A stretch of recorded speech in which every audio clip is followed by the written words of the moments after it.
wato ranke daɗe, Umar yana nuna goyon baya MD bai jin daɗin wannan abin da yake faruwa fa. Na sani, amma kuma ya iya. Ki zauna za mu yi magana. To ranke daɗe.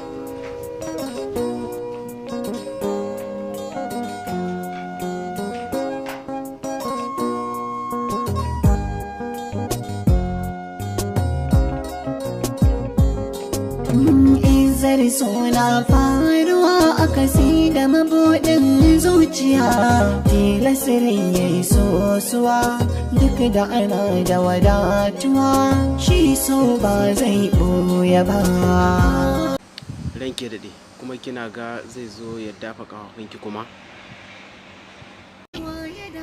Dole har sai ya zo ya taɓa takalmana kamar yadda na umarce shi.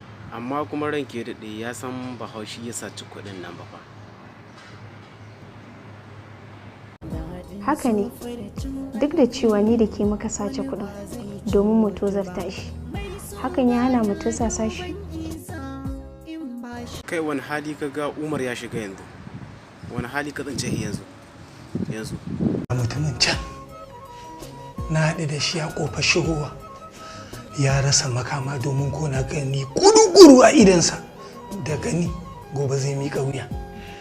Ranke daɗe, inda ina taɓa yin zargi da ba zan yi dumurmur ai ba, ai da ba zan yi dumurmur ba, aikin gani. Daɗe da ina taɓa.